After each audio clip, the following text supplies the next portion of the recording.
Yes, welcome students again in my YouTube channel. Hope you are enjoying online studies. And today we will study the chapter 1. It is a second part of chapter 1. I already released the part 1 of this chapter and we will start from here, micro and macroeconomics.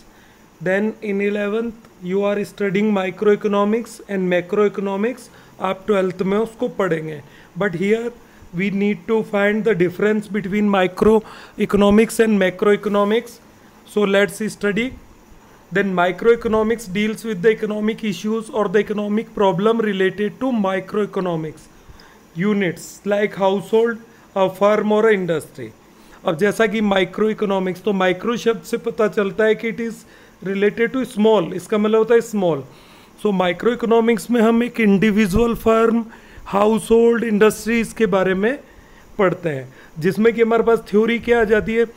Theory में हमारे पास आएगा consumer behaviour, demand आ जाएगा, producer behaviour, producer वाली जो theory है, या फिर supply वाला आ जाएगा, फिर प्राइस डिटर्मिनेशन जो है मार्केट में, ये टॉपिक हमारे पास इसमें आते हैं. और जो मैक्रो इकोनॉमिक्स है, मैक्रो मतलब क्या होता है, एंटायर होल इकोनॉमी, तो उसके जो टॉपिक्स होते हैं वो होता है national income, aggregate demand, aggregate supply, ये balance of payment, government budget, foreign exchange, ये मैक्रो इकोनॉमिक्स में होता है जो 12th में आप पढ़ेंगे.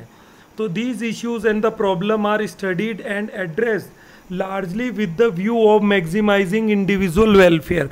तो माइक्रो इकोनॉमिक्स में आप क्या पढ़ेंगे, जो हम पढ़ते हैं उसका कंक्लूजन ये होता है कि इसमें आप इंडिविजुअल के जो सेटिस्फेक्शन का मैक्सिमाइजेशन होता है, या फिर प्रोड्यूसर के प्रॉफिट का मैक्सिमाइजेशन होता है.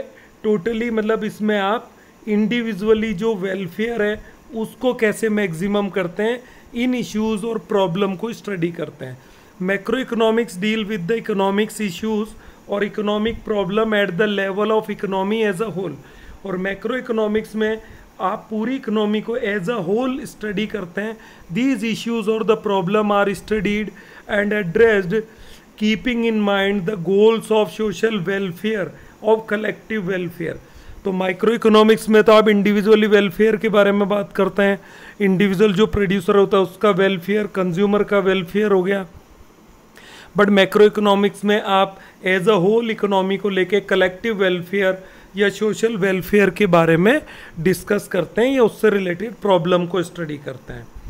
Now the next heading is what is statics, जो हमारा मेन टॉपिक है, जो हम स्टैटिक्स की बुक को पढ़ रहे हैं. 11th में आपके सिलेबस में एक बुक स्टैटिक्स है, तो इसको देखते हैं what is statics.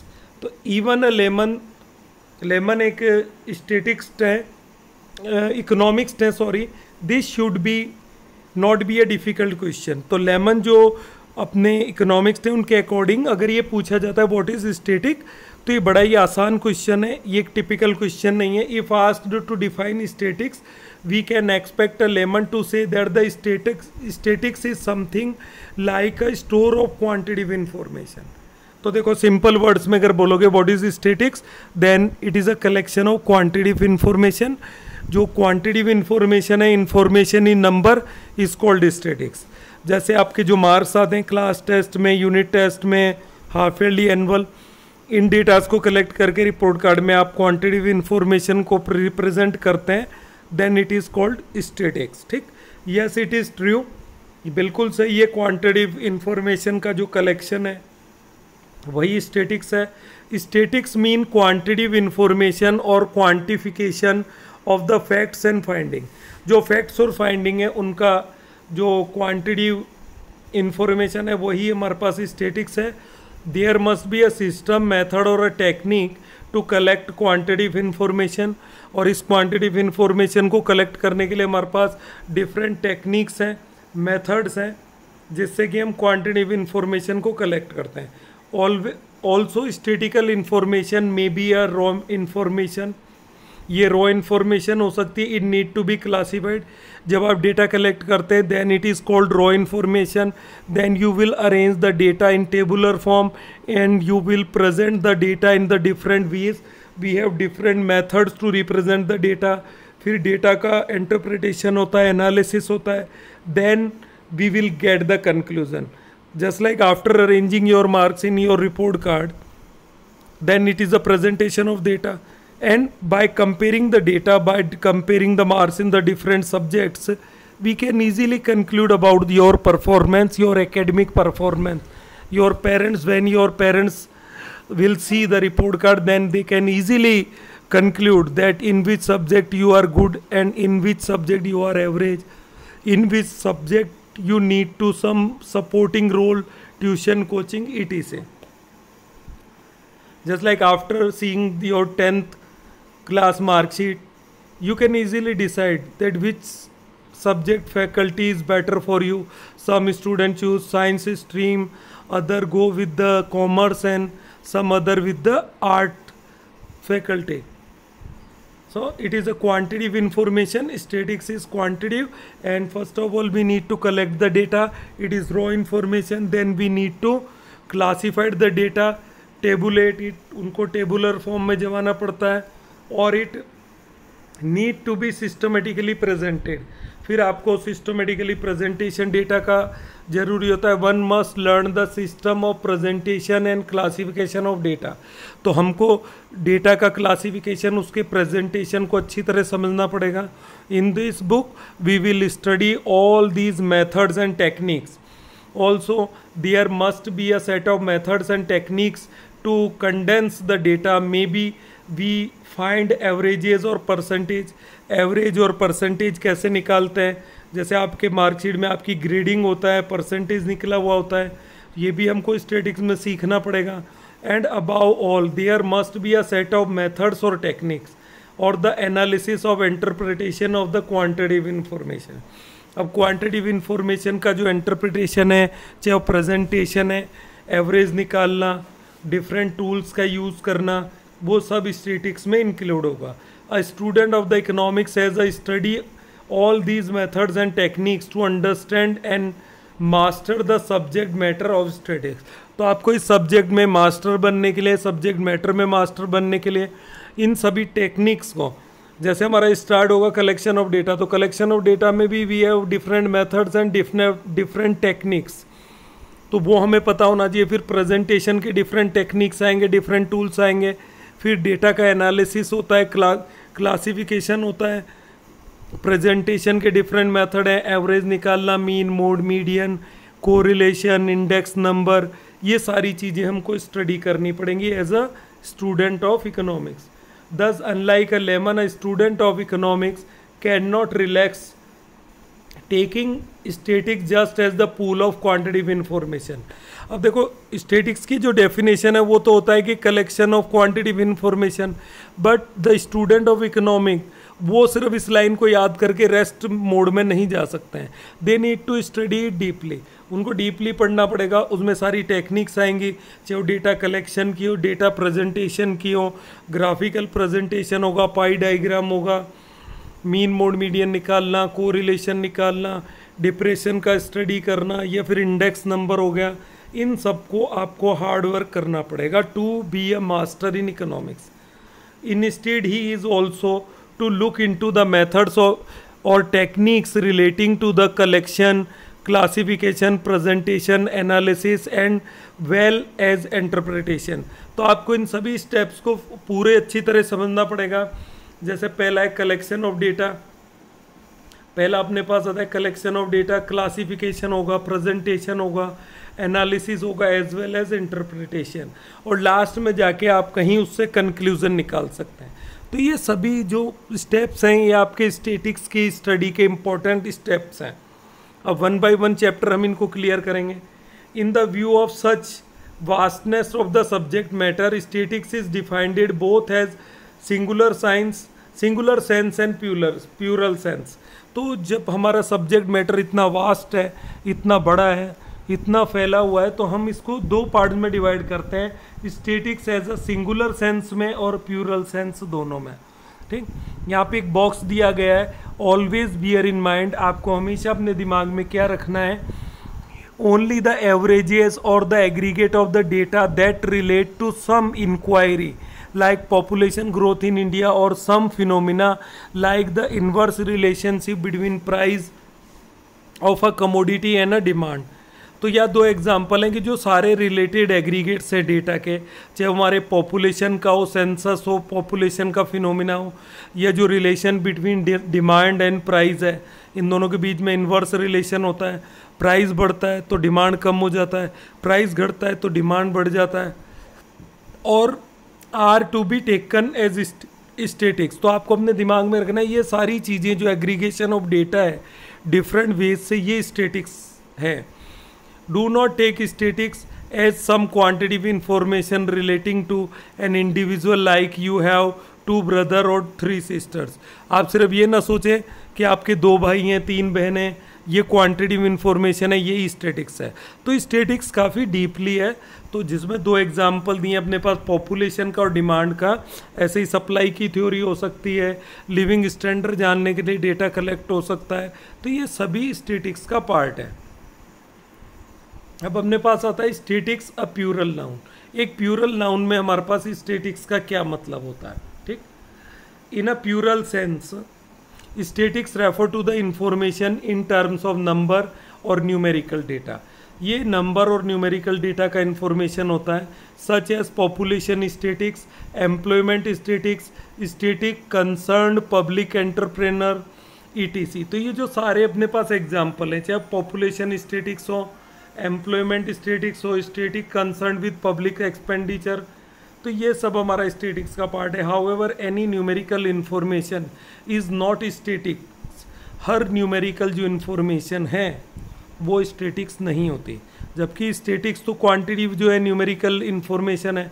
But for example Ram gets 500 rupees per month as a pocket allowance is not statics. जैसे राम को 500 रुपये जो है पर मंथ अपने पॉकेट मनी के रूप में मिलता है. It is neither aggregate nor a average. ना तो ये एग्रीगेट इन्फॉर्मेशन है, ना ये एवरेज है. So we do not called it statics. ठीक, Whereas average pocket allowance of the student of class 10th is ₹500 per month.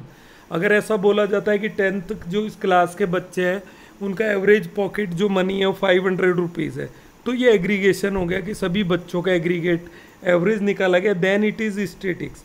तो अकेले राम का 500 पॉकेट मनी है तो वो आपके पास स्टेटिक्स नहीं होगा. और जबकि आपके पास जो 10th के स्टूडेंट है, 80 स्टूडेंट है, उनका एवरेज निकाला है तो वो स्टेटिक्स होगा.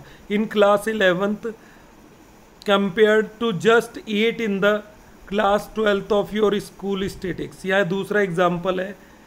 और देयर आर 80 स्टूडेंट, 11th में 80 स्टूडेंट है compare to just 8 in the 12th में 80 स्टूडेंट है, तो कंपेरिजन हो गया, तो ये भी स्टेटिक्स होगा. When you will compare your marks to other student in your class, then it is statics. अगर केवल ये बोले आपकी क्लास में से भी किसी पर्टिकुलर जो बच्चा है उसके क्लास टेस्ट में 5 मार्क्स आए out of 10, then it is not statics, क्योंकि इसमें कोई एग्रीगेशन नहीं है. अगर एवरेज मार्क्स हैं, if you are comparing your marks to other student, तो वो स्टेटिक्स में काउंट हो जाएगा. The following table shows a set of data which is statics and other set which is not statics. यहाँ table में दिया गया है कि एक सेट जो है वो तो स्टेटिक्स है और दूसरा सेट हमारा स्टेटिक्स नहीं है. The figure used are hypothetical. ये हाइपोथेटिकल है, मतलब इमेजनरी है, ये मन से लिए गए. जस्ट लाइक आपके पास टेबल है data which are not statics और डेटा विच आर स्टेटिक्स. तो पहले काउ हैज़ 4 लेग, इसका मतलब गाय के 4 टांगे, ये स्टेटिक्स नहीं है क्योंकि इसमें ना तो एग्रीगेशन है ना कुछ है. अब दूसरा आता है average height of 26 plus male, मतलब जो 26 साल से बड़े मेल हैं उनकी एवरेज जो हाइट है pupil in India is 6 feet, वो 6 फीट होता है compare to 5 feet in Nepal, जबकि नेपाल में 5 फीट होता है. मतलब इंडिया में जो मेल की हाइट है इन कंपेरिजन टू नेपाल ज़्यादा होती है. तो ये एग्रीगेट और कंपेरिजन हो गया, तो ये स्टेटिक्स में काउंट होगा. दूसरा एग्जाम्पल है Ram has 200 rupees in his pocket. Ram की जेब में 200 रुपये हैं. भाई 200 रुपये तो ये सिंगुलर हुआ ना, तो ये स्टेटिक्स नहीं है. On the other and birth rate in India is 18%, 18 पर 1000 कंपेयर टू 8 पर 1000 इन US है. अब इंडिया में जो पर 1000 अपने पास बर्थ रेट है वो 18% है, यूएसए में पर 1000 ये 8 है। तो ये कंपैरिजन हो गया। Then this example belongs to statics. फिर थर्ड आता है young lady was run over by a speeding truck at 100 kilometre per hour. मतलब 100 किलोमीटर पर आवर की स्पीड से आते हुए एक ट्रक ने एक जो यंग लेडी थी उसको कुचल दिया। तो ये क्या हुआ? It is numerical information but not statistics. इधर थर्ड आता है over the past 10 year India has won 60 test matches in cricket and lost 50। अब ये 10 ईयर, पूरे 10 ईयर का हमारे पास डेटा है। 60 टेस्ट मैच में से इंडिया ने क्या करा? India won 60 test matches in cricket and lost 50। मतलब 60 मैच जीते हैं, 50 हारे हैं। टोटल मैच अपने पास हो गए 110 और पिछले 10 साल में। तो ये तो टोटल एग्रीगेशन है, पूरे 10 ईयर का रिकॉर्ड है।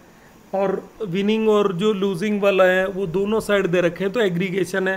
Then this example belong to statistics. ठीक, तो ये अपने स्टैटिक्स का एग्जाम्पल हो जाएगा। Now it is a time by learning doing जो है, इसमें आपको क्या करना है? लिस्ट बनानी है ऐसे ही एग्जाम्पल की। 5 एग्जाम्पल आप और जोड़ें इसी टेबल में। जैसे 3 है तो या नीचे आप 5 एग्जाम्पल जोड़ें। इस साइड तो जोड़ेंगे विच इज़ नॉट स्टैटिक्स, और इस साइड आपको ऐड करना है जो स्टैटिक्स में है। तो ये आपका लर्निंग बाय डूइंग वर्क हो गया। नेक्स्ट, दस ऑल स्टैटिक्स आर डेटा। तो इस जो स्टडी हमने ऊपर किया about the data in statics, इसके कंक्लूजन में हम ये बोल सकते हैं कि ऑल स्टैटिक्स आर डेटा। भी जितने भी स्टैटिक्स है वो तो डेटा ही है। भी डेटा के अलावा जो टेक्सचुअल जो इन्फॉर्मेशन है वो तो स्टैटिक्स में आएगी नहीं। जैसे राम बहुत ईमानदार है, राम बहुत हार्डवर्क करता है, ये नहीं। तो इसमें तो न्यूमेरिकल चीज़ें वही डेटा है। But all data are not static. पर सभी तरीके की जो न्यूमेरिकल इन्फॉर्मेशन है वो स्टैटिक्स नहीं होती। जैसे राम के पॉकेट में 500 रुपीज़ है, ये स्टैटिक्स नहीं है, बट इसमें इंफॉर्मेशन तो है न्यूमेरिकल। तो ये अपने पास कंक्लूजन निकल के आता है कि all statistics are data but all data are not statistics. अब डेफिनेशन जो है इसकी वो क्या होगी?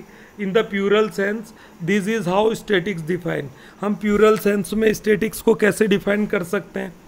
पहली डेफिनेशन है बाउले ने जो दिया है, statistics are numerical statement of facts in any department of inquiry placed in the relation to each other। ऐसी इंक्वायरी का डिपार्टमेंट जो in relation to each other है, कंपेरिजन है, वहाँ न्यूमेरिकल जो स्टेटमेंट्स होते हैं वही अपने पास स्टैटिक्स है। ये बाउले के अकॉर्डिंग है। यूले और कैंडले के अकॉर्डिंग जो है, by statistics we mean quantitative data affected to the marked extent by multiplicity of causes.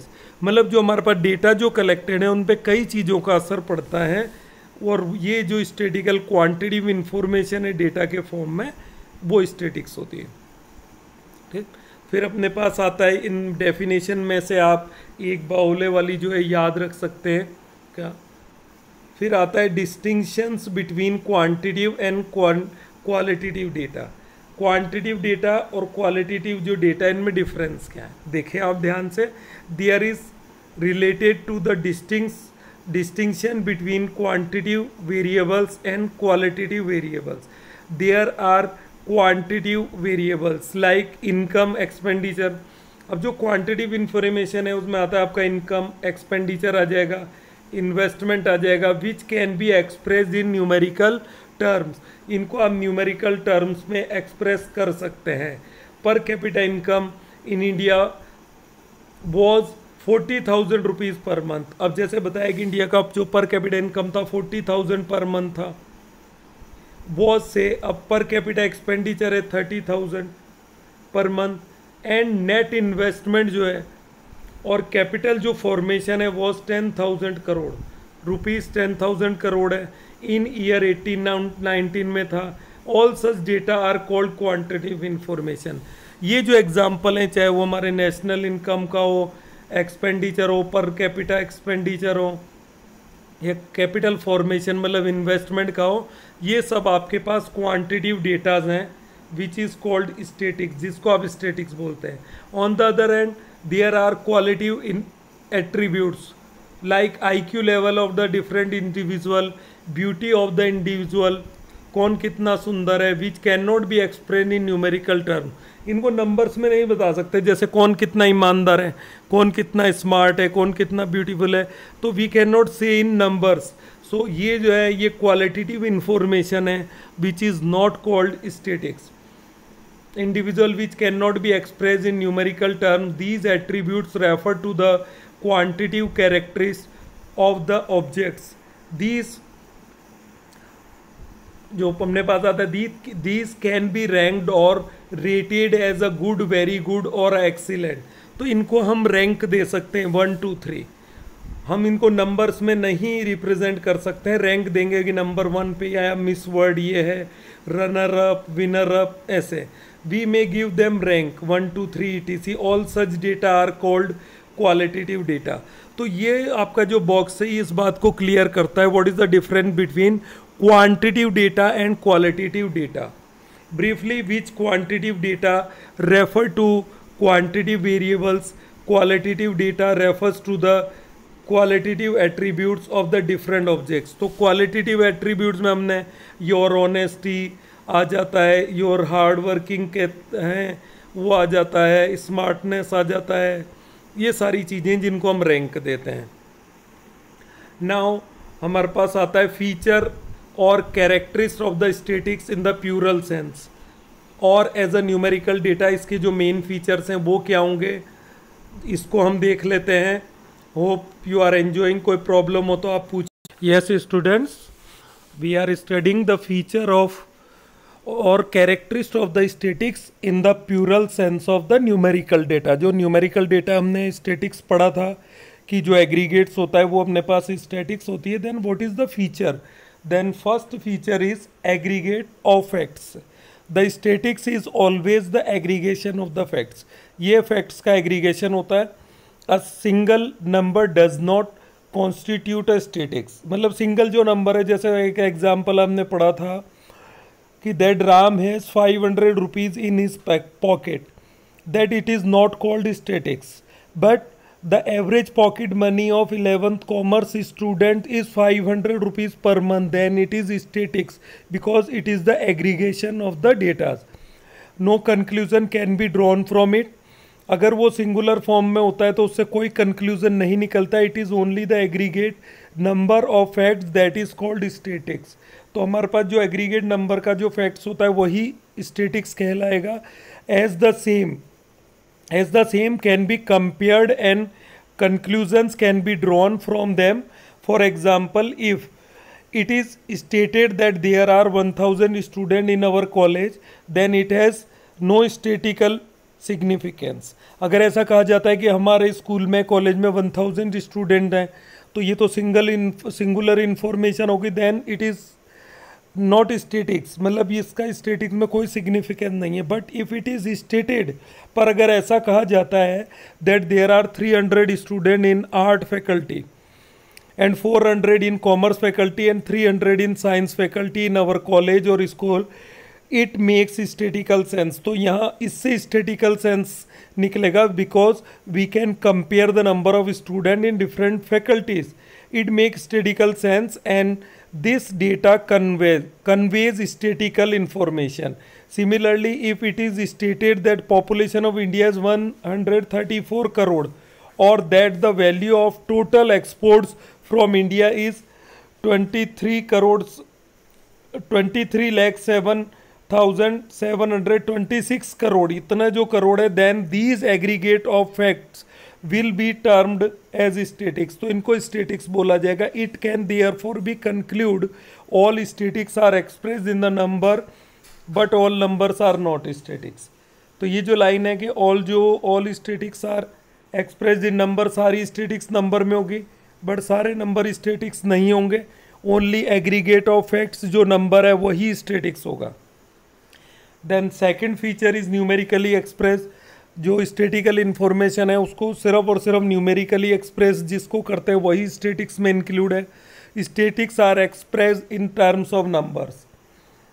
Qualitative aspects like small, big, rich, poor etc are not statistics. तो ऐसा जो होता है small, big, rich, poor, bravery, honesty, these are not called statistics. हमारे पास सिर्फ numerical जो information है वही स्टैटिक्स होगी। फॉर इंस्टेंस टू से इरफान पठान इज टॉल या टॉलर देन सचिन तेंदुलकर, ऐसी कुछ इंफॉर्मेशन है, हैज़ नो स्टेटिकल सेंस, उसका कोई स्टेटिकल सेंस नहीं होगा, वहाँ कोई स्टेटिकल सेंस हमारे पास निकल कर नहीं आएगा। However, if it is stated that height of Irfan Pathan is 6 feet and 2 inches and that of the Sachin is 5 feet and 4 inches, then these numerical will be called statics। तो इन numericals को आप statics जरूर बोलेंगे।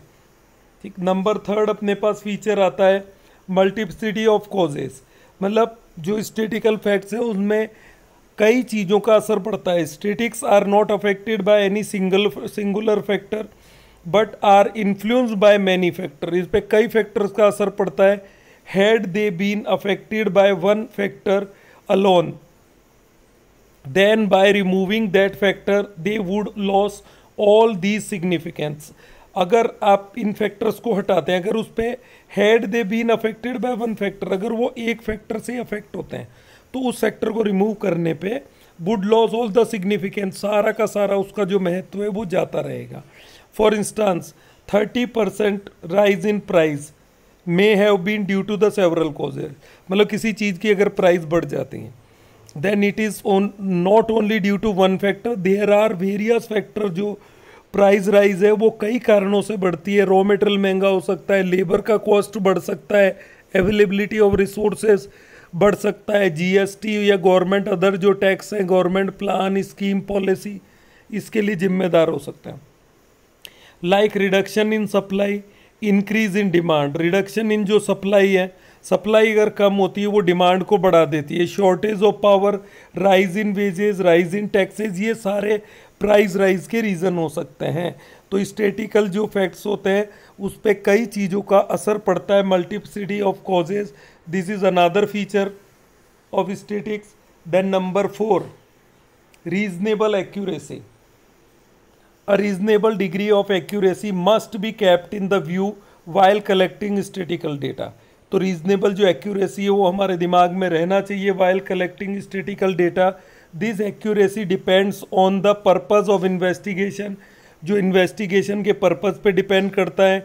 It's nature, उसकी nature पे, size पे and availability of resources. तो ये जब आप डेटा कलेक्ट करते हैं तो आपके दिमाग में चीज़ें होती है। That is why the reasonable accuracy is also the feature of statics. जो एग्रीगेट जो सेंस में जब आप स्टैटिक्स को लेते हैं तो ये भी उसका एक बड़ा फीचर है। Then number 5 mutually related and comparable, ये म्यूचुअली रिलेटेड होता है और कंपेरेबल होता है। Such numerical alone will be called statics as are mutually related and comparable, मतलब ऐसे न्यूमेरिकल जो है अलोन अकेले ही स्टैटिक्स कहलाते हैं जो म्यूचुअली रिलेटेड हो और कंपेरेबल हो। Unless they have the quality of comparison they can not be called statistics. अगर कोई सिंगुलर इंफॉर्मेशन है but it has the quality to compare, हम उसको कंपेयर करके कोई कंक्लूजन निकाल सकते हैं, then it is called statistics. For example if it is stated Ram is 40 year old, Ram 40 year का है, Mohan is 5 feet tall and Sohan is 60 kg wait. अब यहाँ पे क्या है, राम का तो आपने एज लिया है, मोहन की हाइट लिया है, सोहन का वेट लिया है, then we can not compare all 3 datas, then it is not called statistics because they are not there is no comparison between them, then these numbers will not be called statics as they are not mutually related, ये आपस में related नहीं है, nor subject of to comparison, ना इनका कुछ subject match खाता है कि इनको compare करें।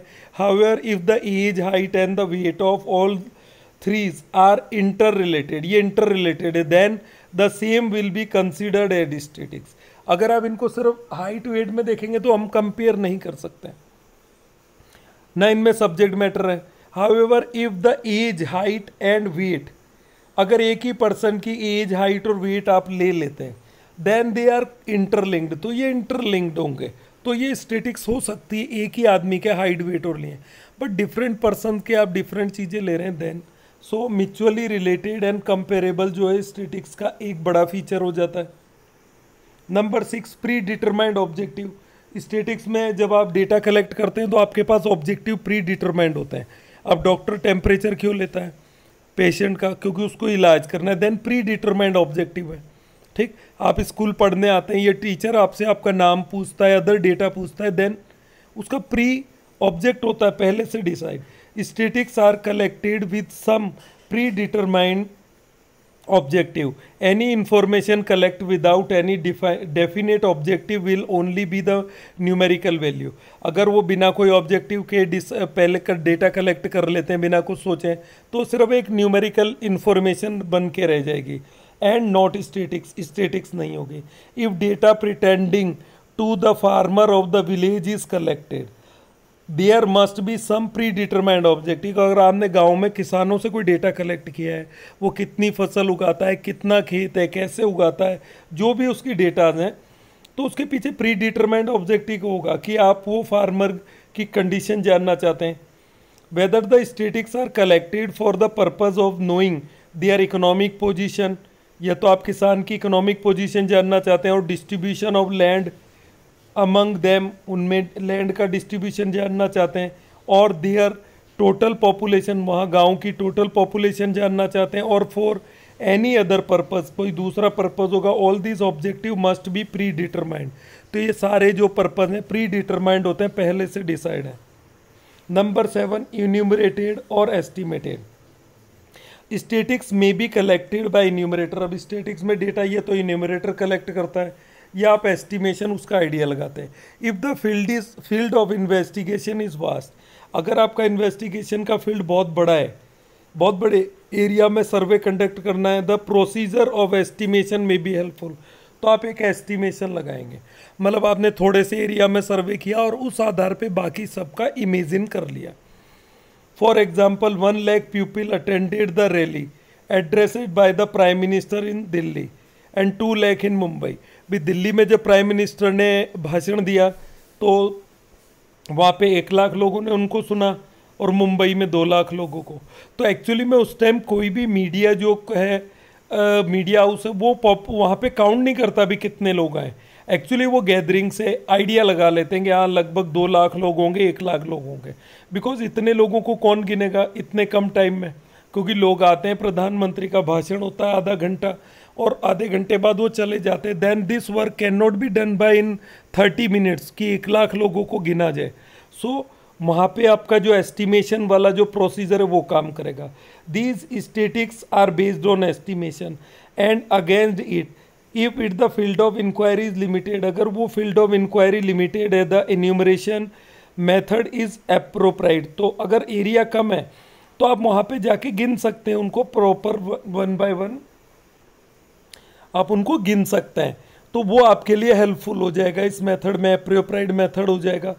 For example it can be verified by enumeration whether 20 students are present in the class और 10 workers are working in the factory. ठीक, तो नंबर 8 आता है collected in a systematic manner. Statistics should be collected in the systematic manner. Before collecting them, a plan must be prepared. तो उसका plan prepare कर लिया जाता है. No conclusion can be drawn from statics collected in haphazard manner. So ये भी अपने पास 8 number का फीचर हो जाता है कि सिस्टमेटिक मैनर से आप इसको कलेक्ट कर सकते हैं. ठीक. So that's all for this video. Now we will see in the next video. Please subscribe my channel.